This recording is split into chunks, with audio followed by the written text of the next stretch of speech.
Assalamualaikum warahmatullahi wabarakatuh. Saya Poppy Destuti dari Prodi Manajemen Pendidikan Islam akan sedikit menjelaskan tentang hak asasi manusia. Apa sih hak asasi manusia itu?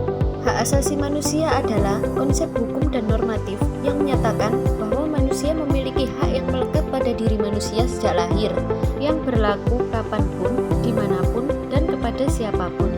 Selanjutnya, ciri-ciri hak asasi manusia. Yang pertama bersifat hakiki, yang kedua bersifat universal, yang ketiga bersifat tetap, dan yang terakhir bersifat utuh. Maksud dari bersifat hakiki ialah bahwa hak manusia telah ada sejak lahir, bahkan masih dalam kandungan. Lalu, maksud dari bersifat universal adalah menyeluruh dan berlaku di setiap negara ataupun di setiap manusia tanpa terkecuali.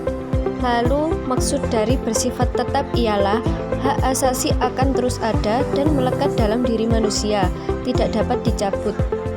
Dan yang terakhir, maksud dari bersifat utuh ialah bahwa hak asasi manusia harus didapatkan oleh setiap orang secara utuh, seperti hak sipil, hak berpolitik, hak pribadi, dan hak-hak yang lainnya.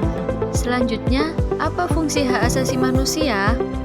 Fungsi dari hak asasi manusia ialah untuk menjamin atau melindungi hak-hak kelangsungan hidup, kebebasan, dan kemandirian yang tidak dapat disangkal oleh siapapun. Selanjutnya, macam-macam hak asasi manusia. Yang pertama, hak asasi pribadi, yang kedua, hak asasi politik, yang ketiga, hak asasi hukum, yang keempat, hak asasi ekonomi, yang kelima, hak asasi peradilan, dan yang terakhir, hak asasi sosial budaya. Hak asasi pribadi yaitu hak yang berhubungan dengan kehidupan pribadi setiap manusia. Lalu hak asasi politik ialah hak yang berhubungan dengan kehidupan politik. Lalu hak asasi hukum ialah hak yang menjelaskan bahwa setiap manusia memiliki kedudukan yang sama di depan hukum dan pemerintahan. Lalu hak asasi ekonomi ialah hak yang berhubungan dengan kegiatan manusia dalam perekonomian. Lalu hak asasi peradilan ialah hak yang menunjukkan bahwa setiap manusia diperlakukan sama dalam tata cara pengadilan. Dan yang terakhir, hak asasi sosial budaya ialah hak yang berhubungan dengan kehidupan bermasyarakat. Lalu, apa tujuan hak asasi manusia?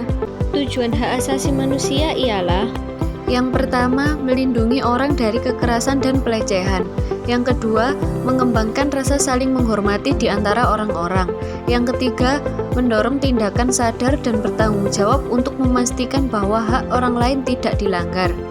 Selanjutnya, jenis-jenis pelanggaran hak asasi manusia. Yang pertama, pelanggaran hak asasi manusia berat. Yang kedua, pelanggaran hak asasi manusia ringan. Pelanggaran hak asasi manusia berat adalah pelanggaran atas hak asasi baik terhadap individu maupun kelompok yang berakibat pada tercabutnya hak asasi manusia seseorang atau bahkan sekelompok orang. Pelanggaran hak asasi manusia berat dibagi menjadi dua. Yang pertama, kejahatan genosida, yaitu tindakan pembantaian atau penghilangan paksa yang dilakukan secara massal dan sistematis terhadap suatu kelompok atau suku bangsa tertentu. Yang kedua, kejahatan kemanusiaan, yaitu kejahatan yang dilakukan kepada individu atau sekelompok orang hingga hak yang dimiliki oleh orang tersebut sepenuhnya terampas. Selanjutnya, pelanggaran hak asasi manusia ringan, yaitu bentuk pelanggaran hak asasi manusia yang tidak mengancam keselamatan jiwa, namun harus tetap dilindungi karena sangat berbahaya bagi individu.